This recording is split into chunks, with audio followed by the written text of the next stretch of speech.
Hello there. Hello, beauties. It's me, Stephanie Ajna, representing the beautiful One Love Community Care team here with the wonderful Seraph Knight. And it's a big pleasure to be here as a part of the One Love Community Care team, representing the mission about creating awareness around mental health for us, for the listeners, and for the world that this is such an important aspect. So we are very blessed to have the wonderful Seraph here tonight. And for those who are listening, thank you very much for tuning in. I cannot wait to hear about your story. You have been through a lot to get to where you are today. And that's the piece is like we see all these people and we just have no idea when you see a strong or a content person what they may have been through to get there. So I'm really excited to hear about your story. Would you like to start by sharing a bit of your journey, Sarah?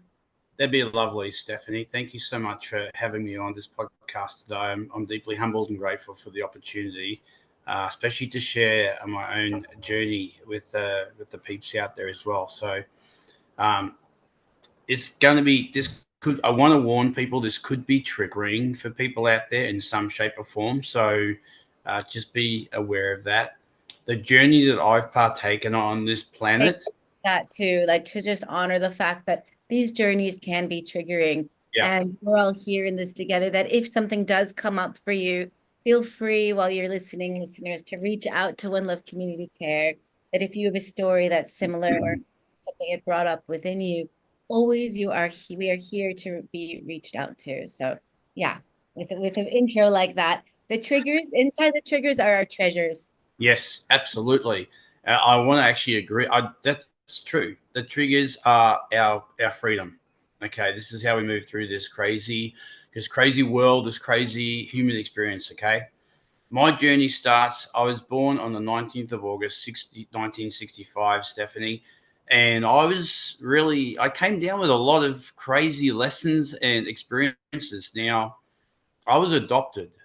Okay, I was adopted and my true birth name, and I've only just found this out a couple of years ago, is actually Stephen Reed. My human name, the one that was changed to when I was actually adopted out, is Shane. But my birth name is actually Stephen Reed.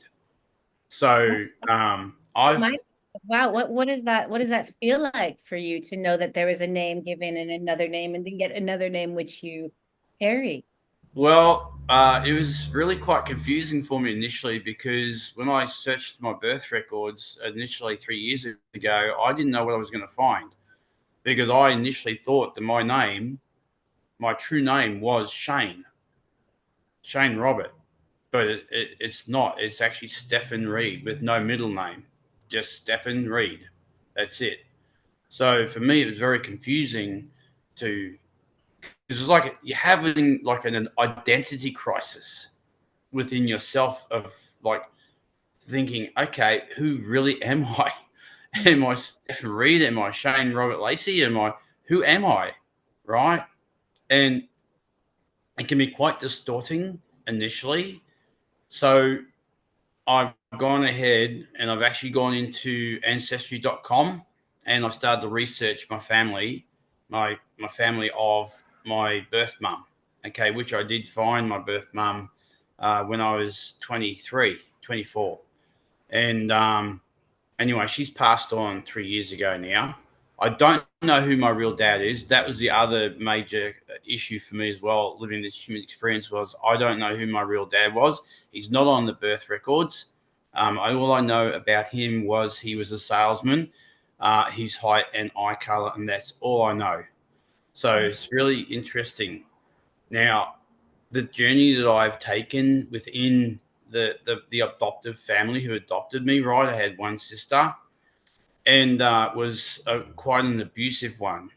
Now, I want to share with people out there that for me personally, as I've gone along this journey over the last 9 years, it's really been, it's turned into a mental health challenge for me at times. But I've also been drawn to people's mental health more so. And especially for men more than anything else, Stephanie, because for me, mental health is huge on this crazy ride they're on. Okay, People have no idea how much suffering there is on this planet in this crazy ride. Even though we've all signed up to do this, it's navigating through that. That's the challenge, right? Yes. Thank you Yeah, for that. Yes, the navigation through our journey. This is it. yeah, It's how we thrive. It's how we get through it. It's not about that we got no issues in our lives, but how do no, we get through the issues? So I'd yeah, love to go into a little bit more. So you've recently discovered your true past and your true birth mother and father yeah. connection. But your journey would more be about the relationship you had with the adoptive parents. So you were adopted at what age? Could you tell us, and could you tell us about what Yeah, it type was 3 weeks after I was born. I was adopted out into my adoptive family. Look, I'm not going to, like my adoptive parents' names were Joan and Lyle, very old school names. Okay, but my father was an alcoholic, and my mother was a workaholic. So when I look at that concept, and I'm not triggered by any of this anymore, simply because I've worked a lot of inner work on all the stuff that I've been through. But um, there is a lot of stuff entailed into my experiences. The mental health challenges were number one, abandonment issues for a start, physical, mental, and emotional abuse from on all levels. There is codependency. There is lack of worthiness. There is oh god, the list goes on. Honestly, Stephanie, it goes on. I mean, if you got a list of half of the emotional issues that we go through in this world, I can tell you now, I just about had three-quarters of all of those because of the childhood that I was raised in. I was belittled, I was torn down. My father was a narcissist, my mum was a narcissist. Um, and I don't like that word because it gets thrown around a lot in the spiritual community at the moment. And the other thing I want to share with your audience out there as well is that, from my understanding over the last few years alone, let's be honest about it. Okay, seriously, when we are labeling other people of who they think that we are, they're actually talking about themselves as much as they are talking about us. Well, Because there's a every reflection. single one, Like, there's this saying, right, where they say if you're pointing at you, if I'm pointing at you, there's four fingers, three fingers pointing back at me, yeah, right? So yeah, because what you say about someone else, this is true. And yes, the word narcissist is getting thrown around quite a lot, as well as many different mental health issues. And yes, it's a matter of knowing that these are boxes or judgments, and it's so important to do the inner work. It's so important to do the inner work, but yet the abuse that you received as a child is real. And the abandonment issue of being adopted. When did you find out you were adopted? And did you ever, feel like, can you go into that a bit more yeah, about sure. how you might have Uh, felt your parents who were your abusive parents that gave you everything they gave you, but also so much abuse? I can imagine that that would have been very hard for the heart, especially once you know that they're not your true parents, and you would have deserved so much better for her childhood, as does every child who receives such abuse. it actually really gutted me, Stephanie, because I did actually find out around the age of 11 or 12, and it wasn't from my adoptive parents that I found out either. If you can imagine a knife being stabbed into to you, this is like 1,000 knives over and over when I found out, because I actually found out from the neighbors' kids. So can you imagine how I would have felt back then as a child? And and you know what? They're making fun of me. They're bullying me over it. This is when I was at primary school at that age, and it was horrendous. And like I confronted my parents, and they had to come clean and tell me that it was true. I didn't even know who my real mum was back then, and the the whole issues surrounding that was, oh my god, who am I? Who are my real parents? I feel abandoned. I feel numb. What is this crazy world that I've come into? and I'm sure that a lot of the viewers out there who have been adopted would relate to this completely, especially, I mean, even if their circumstances may be slightly different.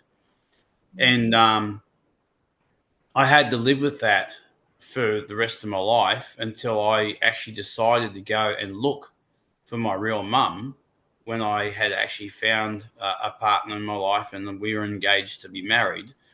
And I told her the story, and she said, "Have you ever thought about finding your real mum?" I said, "No." And then I went through the Salvation Army here in Australia, and they found her. Now that was equally scary for me because, Wow. oh my God, can you imagine the fear that was coming up in me with regards to that?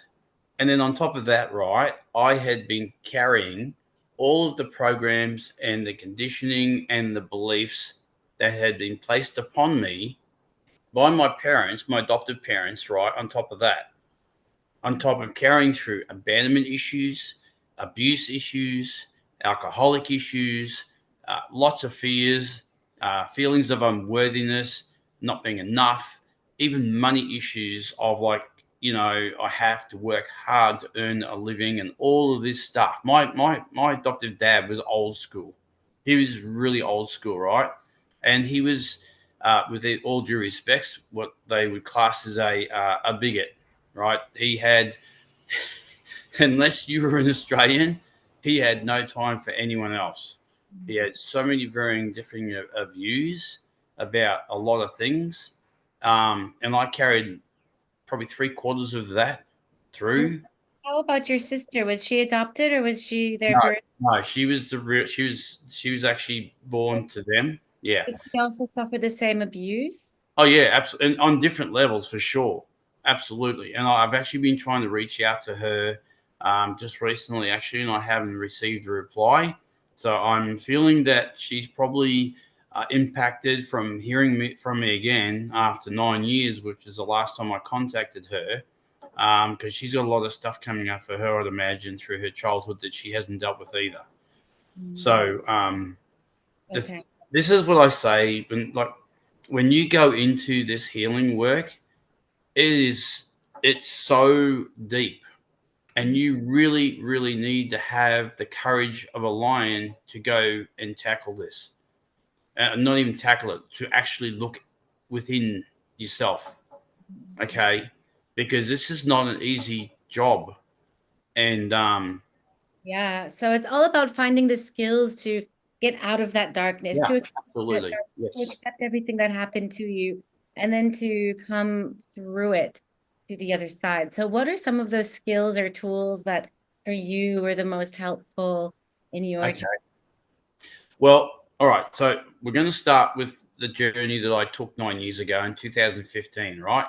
Yes. Now, in May, June, I think about June 2015, uh, a partner had come into my life, and I will call her my divine counterpart. Okay, is the best way to describe it, right? I would say twin flame, but I think twin flame's kind of overrated at the moment, so I'd rather just go with divine counterpart. Okay, and Right. Well, but someone who was special to you, a partner, yeah? yeah, right. She's the one that's connected to me deeply on the higher realms and on the ground here, even though we're not together anymore. Okay, either I'll go into that later on. But the tools that she gave me were so pivotal in my growth. It was not even funny. Like, and this is what I can't get enough. I can't say this enough to people out there. Okay, Stephanie, because it's so powerful when you look at the ego as a a guiding tool in your life rather than a destructive force. That's where your transformation comes. Because what she taught me was to love my ego, to love my thoughts, to decipher through everything that wasn't me, from all the patterns, the thoughts, the programs, the conditioning, all of the traumas that was coming up for me. She taught me to love it all. I knew nothing about self love. I knew nothing about the ego. I had been so sheltered in my life, most of my life up until 9 years ago. yes, I was on the spiritual journey from the age of 35, but up until that point, I really knew nothing. And what she brought to me was a golden key to unlock the cage that I'd placed myself in. All right. And Absolutely. So with that, with the, as the golden key of self-love, yeah. some things start falling off, right? Some of the masks of who Oh, you yeah. think you are, what you've taken on from other people, Yeah. Totally. kind of bit of So that. I didn't, it took me quite a couple of years of us being together to work through that. But Absolutely. what I felt from her was so encompassing, embracing. It literally felt like, and no, like this is me for all the viewers out there who's well, I'm being authentically real of what this experience was for me. Okay, Stephanie, it was really powerful. Like I felt like I was being touched by God. Seriously, it was that powerful. What happened to me over that time, that the time period that we were together, right? It was crazy. I was on some crazy ride that I couldn't even understand, and my ego was going off, like, and I could see it, I could feel it, but it's like I didn't know how to control. It's like I didn't even know what the ego was or how it was encompassing my life so badly or so chronically, right? Doesn't know how you say it, but so self love was what she taught me. And it took me at least 2 years to understand that concept. One day I sat down in a park here on in Brisbane, on the north side of Brisbane in Queensland. And I was trying to siphon through what she was saying, and it hit me. All the words that she'd been saying to me all that time, it just hit me like that. And it's like, oh my God. These are the words I used. Okay. So for anyone who wants to use these words, if it fits with you and you're happy to try this, guys, please have a go because it's worked for me and it still is working to this very day. I love the ego. I said the ego, I said, oh my God, you're a piece of work, ego. I love you. Oh my God, thank you so much for being in my life. You are a treasure. You are a masterpiece of work. And I love you and I want to embrace you. So when I started to do that, the emotions that washed over me were really incredible. Like there was tears of joy, there was tears of sadness, there was anger, there was rage, there was grief. It all just it just came up out of the blue in that 2 hour period that I was sitting at the park as I embraced the ego and loved it. And And from there, I started to siphon through my thoughts properly and recognize what thoughts were not mine. And obviously, that's like probably 90% of it was ego from my programming as a child, right? But, and it's very difficult too, because when you, sitting in silence is the greatest gift that any person give themselves, right, Stephanie? But the thing is, it's very hard for people to do that because the fear rises up and it's like, oh my God, what am I going to see if I actually sit in silence and what's going to come up? And what happens too is people block those thoughts. They block them off. They don't acknowledge those thoughts and say, no, no, no, not going there. Oh, no, no, no, no, no, no. That's too dangerous for me. No, I'm just going to bury it. And they bury their emotions. They bury their emotions. They bury it and bury it and bury it so deep, not realizing that one day it's going to come up as a volcano explosion. They're going to lash out at somebody because they've been triggered. Now, that's what happened with me for all those years until Beautiful. my. Let me stop with you for a moment because Yeah, you've just given such a beautiful key to all of our listeners out here. And I just want to clarify what it is that what you're speaking about. please. So there is this beautiful, and from my own personal experience as well, when I'm able to speak to different parts of myself, you know, just like you're saying, to speak to your ego and tell it how much you love it and what Yeah, a when I start to speak to the parts of myself that have been challenging, that gives them a voice. And the voice of the ego, or whichever part of you, whether it's your heart, whether it's your sexuality, yeah, whether it's your, knee that keeps on hurting, or whether it's this thought pattern that keeps on telling you to do horrible things, whatever it is, if you speak to that part of you, and I'm speaking from experience, this is something that really allows it to have a voice, to share, and to get to know that part of you, that it doesn't necessarily immediately fix it. But this is a gestalt therapy aspecting journey, which Yeah, is so powerful and beautiful. So I really do encourage people to not necessarily go to their ego, because that may not be their issue. And I no, want to also clarify what is ego, because ego, there is a healthy ego and there is an unhealthy ego. Yeah, that's right. That's right. complex, unhealthy ego. The Yeah, unhealthy ego is not the part you're telling that you love it. You're not telling that to the part of you that might have a boisterous, aspect of who you are. You're talking instead to the part of the ego that keeps your identity true. Am I right? yeah, yeah. Yeah. Is there anything Because else you the want to thing, do to expand on what that is, so that when people are taking this into their own lives, which is yeah, an amazing tool to give them around self-love, aspecting, giving a voice, to just be sure that you speak to that part of you and give that part of you the chance to release, as it did for you, Seraph, in emotions. But oh, in absolutely, it may release with different ways. There's so many, all of us are unique. So just to trust and to know that when you start that journey of speaking to the part of you that hurts the most, that's unloved the most, this is such a big part of healing, is to take the part of you that needs the most love and give it. Give it to those places, absolutely. not to the places that you already know you're good at this or that, but to go to Yeah. the most needed.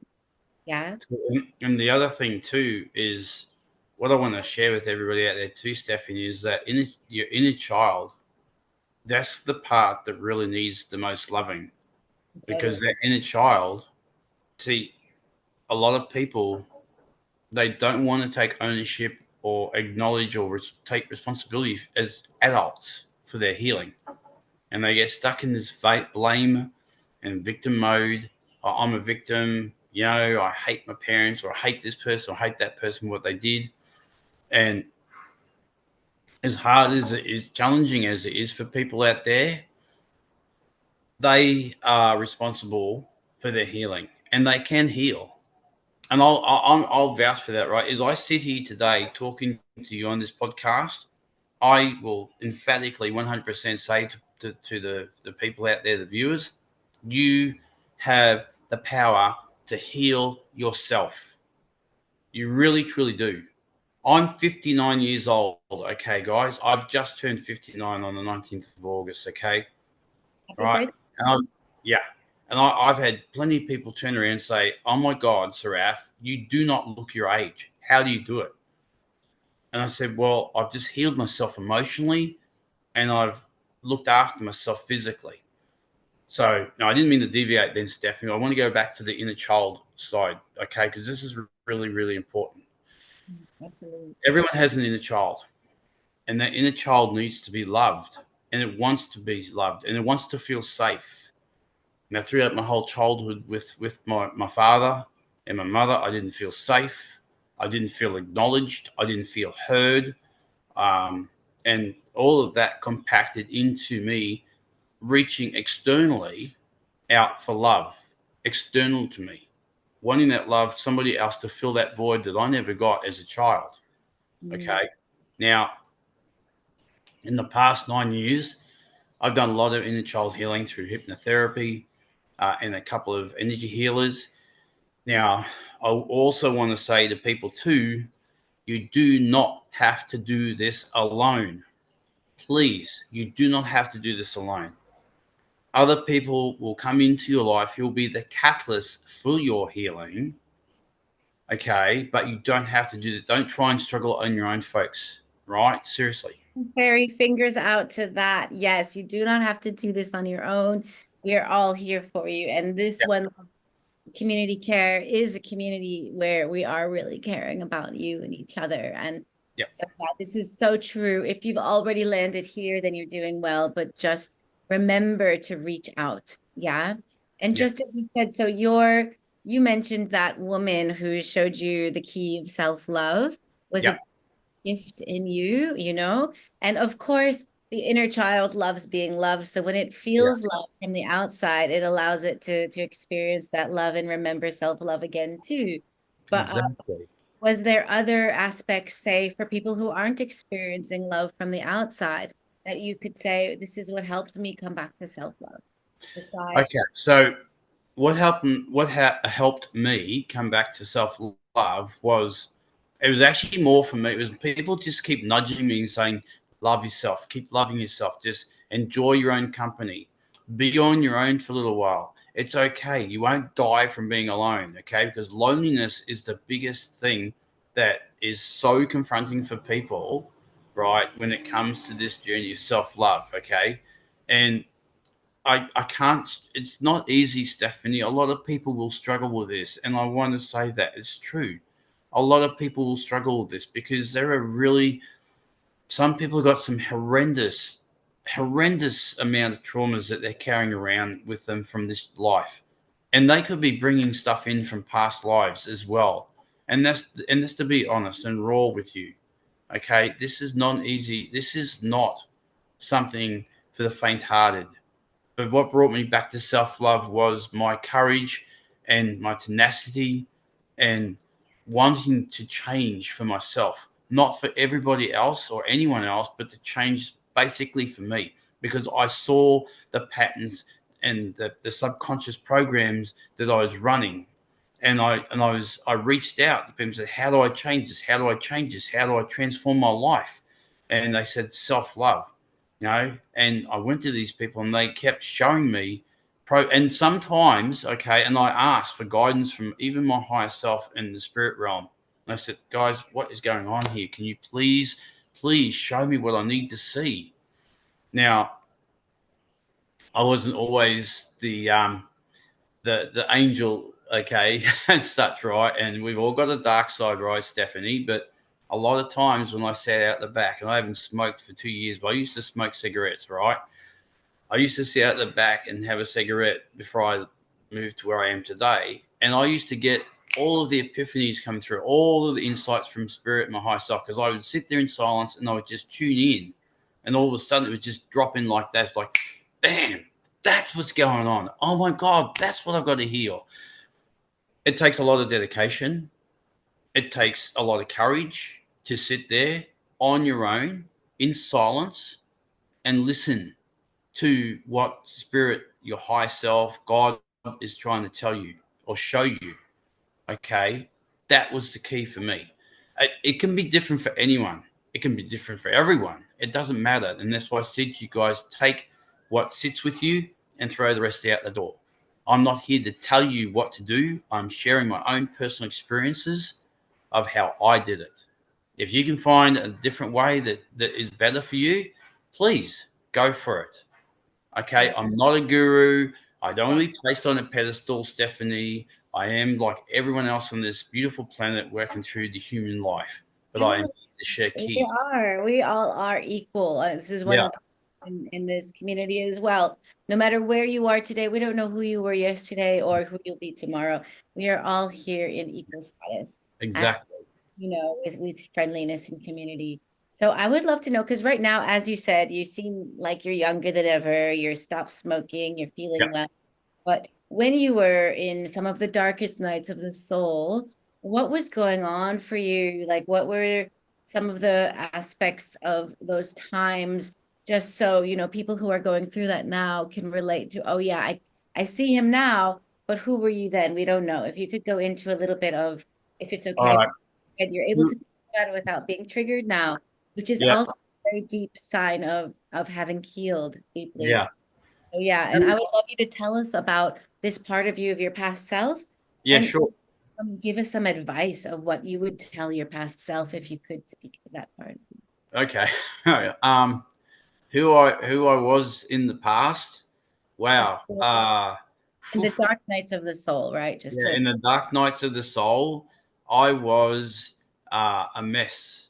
I was angry. I was lost, confused. I was shameful.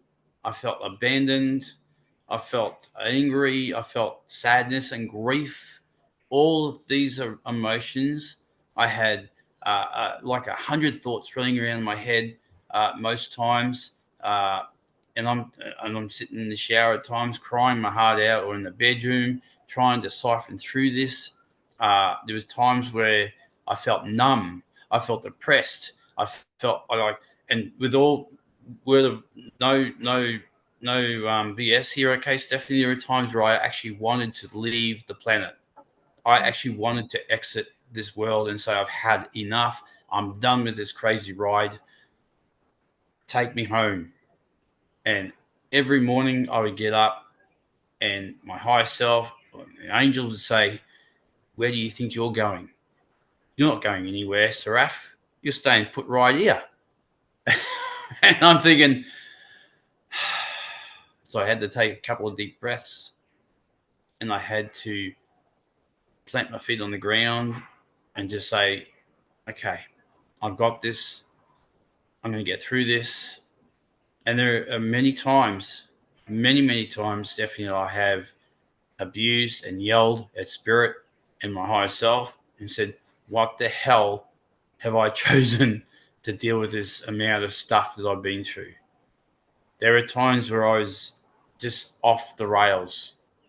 And to be honest with you, completely authentic, right? With the viewers out there, there are even times where I went out in my car and I was a maniac in on side roads and dirt tracks and stuff away from public, right? Where I just went crazy trying to siphon through all the emotions that were coming up for me.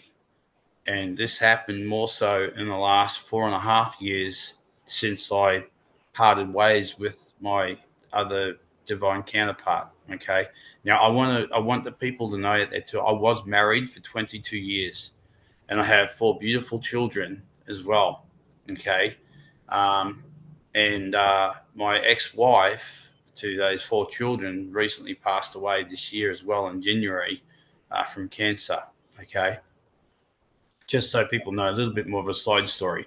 But the dark night of the souls, oh my God, when they come, man, they will sweep you off your feet literally, and you could be in bed for days. And there was one period when I had the biggest, darkest night of the soul, which was 4 years ago, just before Christmas. My goodness, I was out for 2 weeks, Steph, out. I was just like, I couldn't leave the house.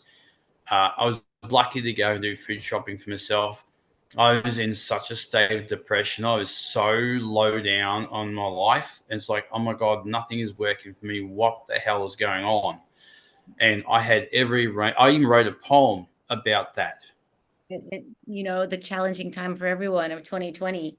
Oh, yeah, So it was very much I think so. that health issues came up for everyone with what was happening in the world. So for having 2 weeks where you couldn't leave, and there's many people out there suffering from different mental health aspects where Absolutely. you close yourself in, you isolate yourself, and by doing that, it's this fear of coming out to the world because you're feeling so low.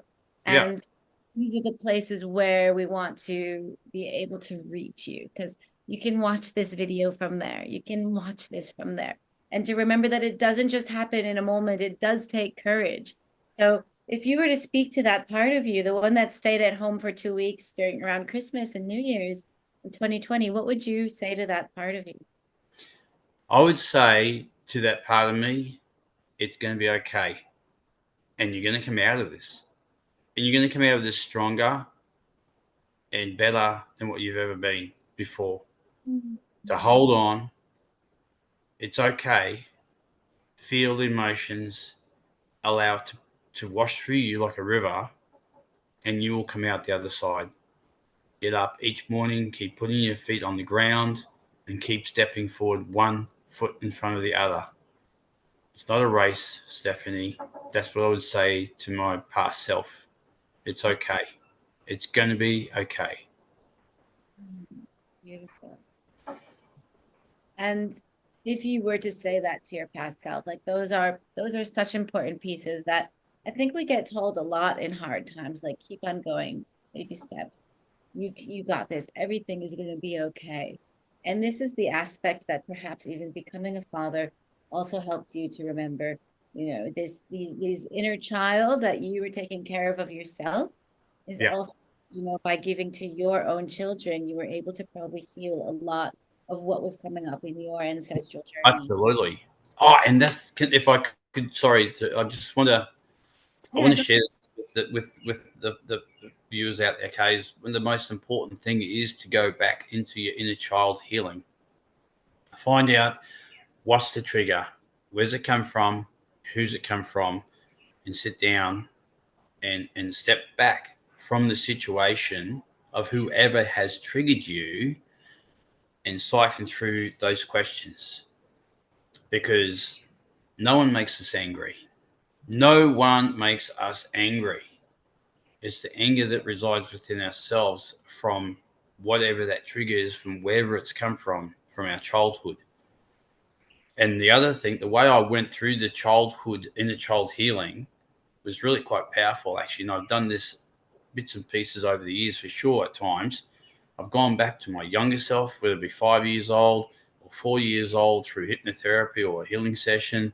And I've gone up to my 10-year-old, my 12-year-old, or my 15-year-old, okay?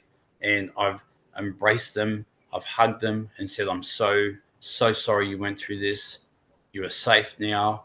I'm not going to allow this to happen to you again.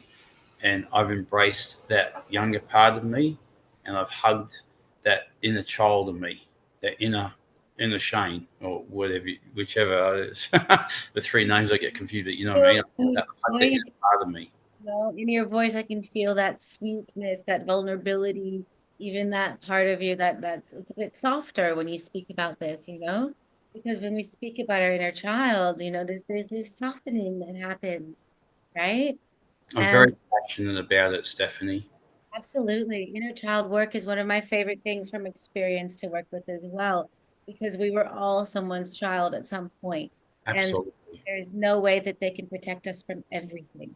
As a mother myself, I know I cannot protect my child from everything, and nor would I want to. no, However, be there for our child just as we would, in the same way. There's this aspect of, like, I ask you, but I ask the viewers out there too. Do you give yourself the same type of love that you give to your children or to your parents or the people that you love the most, your partner? Do you give the same love to yourself? Um, exactly. and usually the answer is no. No, Usually, we don't.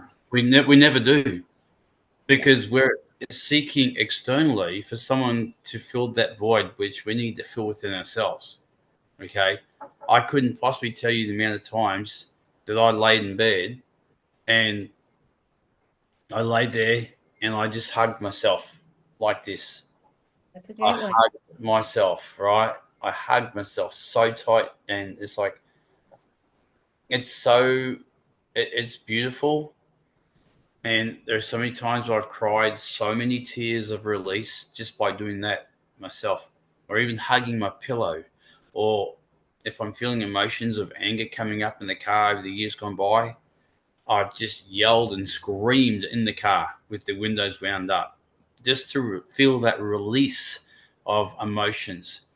And this is the most. Oh, now this is the most important key. I've just been asked to share this with people out there as well. Okay, Stephanie's, so many times we are told to not feel our emotions. We've been conditioned to believe that emotions are bad. We've been conditioned to believe that we're not allowed to feel because that's not the way through.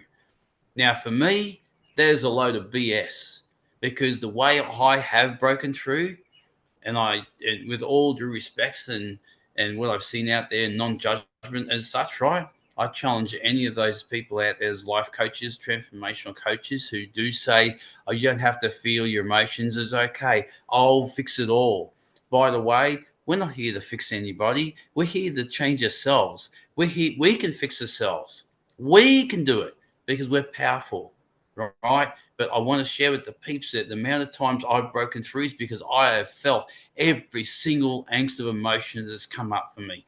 Everything from the very depths of my soul, from the very depths of my stomach, of whatever it was. Okay. I have felt that. And this is why I sit here today speaking to this, because seriously, folks, it will not kill you. You'll feel like you're dying when you go through these emotions and these dark night of the souls. But my goodness, it'll be your bloody freedom. It'll be your freedom, and you will feel so much better afterwards. Right? The amount of stuff I come in to learn, Stephanie, was insane.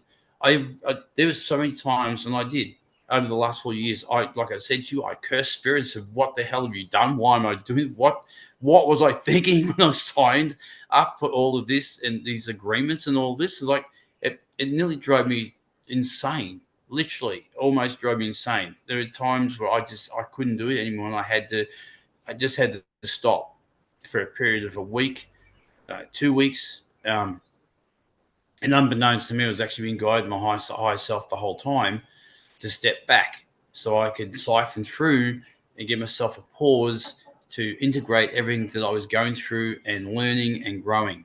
And I, like I said to you, feel your emotions, guys. Feel it. Feel the depth of it. Give yourself permission to feel. It doesn't mean you have to go out there and project it every single soul. Feel your empowerment inside this aspect of speaking Yes, about how important it is to feel. And absolutely. it's so true. We have been conditioned, especially as a man, I imagine, we're told boys don't cry, you know? And Yep. so boys don't cry. But the men who cry around me, I find that one of the most endearing things, whether you're going through a dark night of the soul or whether it's just a small thing that happened. I love when a man cries and a woman.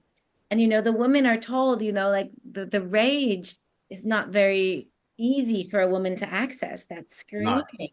But the screaming in a car is so good. I actually often do hand screams where, you put your hand over your Yep. mouth and scream really loud. So it's allowing a lot of energy to come out without making a huge Yeah. noise. But the aspect of getting back into these emotions of our rage, our sadness, are all of you is welcome. And that's the reminder that, it may not feel safe for you to expand into all those emotions, but it is always important to be with what's there. And your inner child, like the little baby, doesn't stop crying when it's sad or laughing when it's happy. So it's the same aspect of coming back into that empowered ability to be with what is. And I think that's what you're speaking to. Am I right? Yeah. Yeah. Because what I've seen myself, and because I've come in as a divine feminine this lifetime in a male body, has been very challenging from that aspect too, Stephanie, because I've actually had to embody the masculine more. And it's been a tug of war and like a real battle between my masculine and feminine energies. But I wanted to share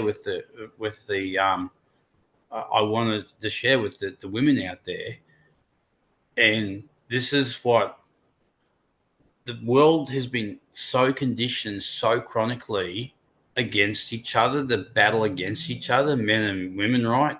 It's just insane. And look, I have great respect and honor for the women of what they've been through over eons gone by from the masculine energies, the toxic masculine energies.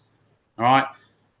I was taken advantage of sexually at the age of 12 by a woman, right? So, for any women who have an angst against men, trust me, men have it happen to them as much as the women do. We need to come together in unity and heal those traumas and those wounds. Not all men are bad people. And and I'm not taking away from what's happened to anyone, folks, because as you've heard today in my story, I've been through the ringer this life myself as a child, and I can vouch for that. And anyone who's in their intuition and their heart space will feel this truth from me today when you watch this video. Okay, if you're not watching already, I have a great passion for men because I used to hate men. I used to hate them with a passion because of my father. Okay, and I used to hate women as well because the women I was never really looked after as a child. No offense to you, mother. I know you're watching up there. All right, they both are, and I love them both, and I've forgiven. I've forgiven, but forgive yourself too. That's the other thing too. Make sure you forgive yourself for what you put yourself through as a child. And I want to say to the people, this is I'm just channeling through bits and pieces, right, Stephanie. So please bear with me, okay? Because I'm higher self has given me exactly what I need to share right now with the peeps out there. I want everyone out there to know who watches this too. You are not to blame for what happened to you as a child.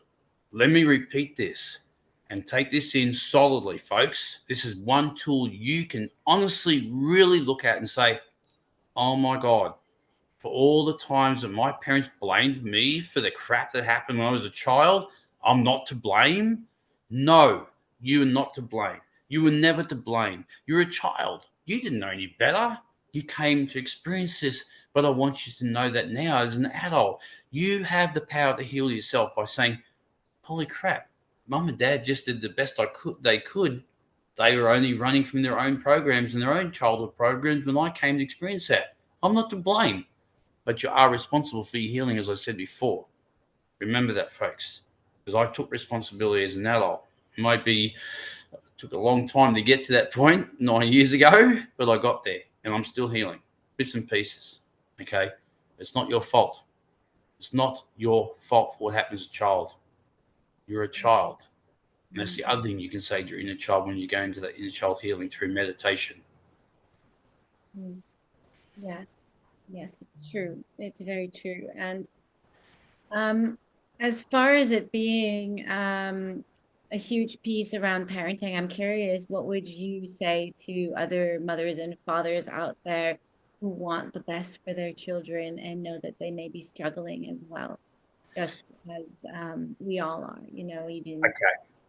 As a person who's been through this and has 4 children, myself, especially now, my youngest daughter being 16 years old, who's just lost her mum. To any parents out there, I would say, please, I encourage you to seek help.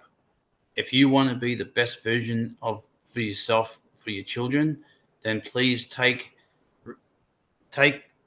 and acknowledge what you're feeling with your children, and there is nothing wrong with apologizing to your child or children if you go off at them, because it's so often we use our children as a battering ram for our own emotions, our own feelings. We may have had a crappy day at work.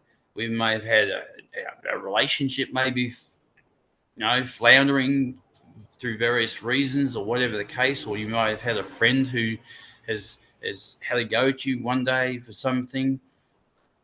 Your children are doing the best they can, and they're just being children. So if you have a problem or you feel these emotions rising and you want to project them at your child, step back, take a pause, a 5 minute pause, and breathe. Just breathe it through, feel through it. Okay, just go,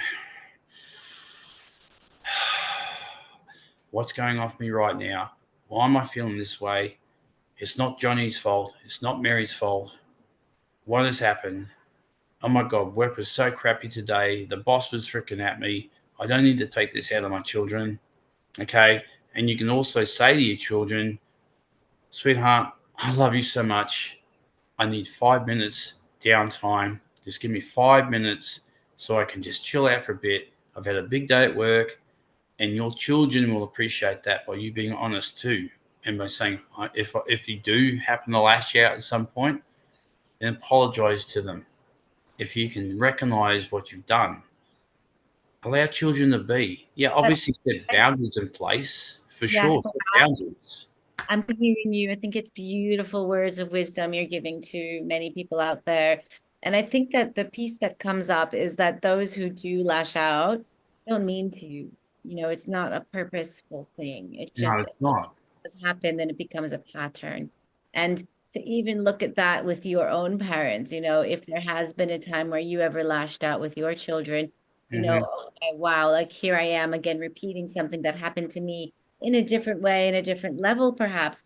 But, even just a scream, by Yeah, accident. And then afterwards, what you said that I think is so beautiful. And I do as well. And I think it's so important because we're all human, we all make mistakes absolutely. thing of saying to your child or whoever you lashed out at, I'm sorry, I was stressed and triggered. I did not mean to do that. And I'm Yeah. sorry. I will try not to do it again. These Your will, children will thank you for that. and your children, yes, exactly. Because the children will be seen. will be able to say they're sorry more easily too when they see the parents exemplifying that. Yeah. Exactly. And the other thing I want to share just briefly, and this is important because I got to say to you, our children, all right, are our greatest teachers. Okay. This Absolutely. is, we must, and I know a lot of people will turn and say, oh, children, they don't teach us anything. So, well, actually, they do because they're a reflection of you as much as you are them. Oh, yes, people, your children are a reflection of you. They've come in to teach you. I've learned so much from my own four children on different levels. It's not even funny. And I had an instance the other day, okay, just the other night actually.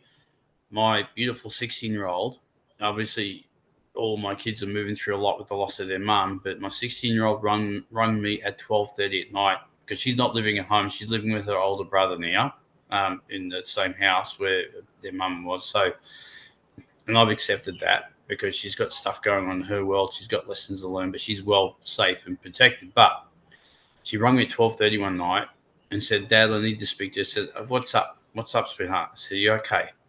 And we were on the phone for 10, 15 minutes, and she was in a state of tears. And she said, "I'm sorry, Dad, for ringing you so late." She said, "I just needed to talk to you."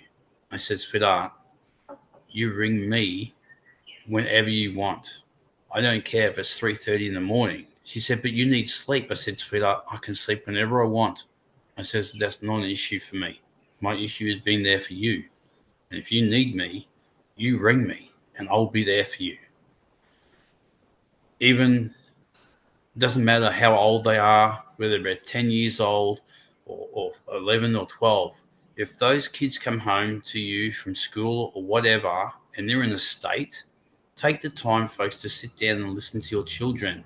They need to be heard as much as you want to be heard because we all want to be heard, but your children need I you. definitely would love to expand on that.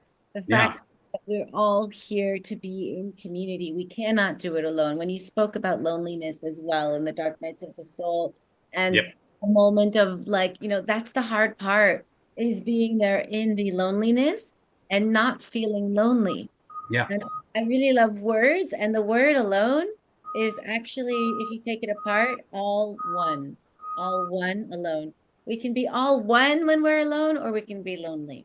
Yeah. And it's a matter of self-love and self-appreciation Exactly. and the need to be seen, the need to be heard, the need to be around other people in community.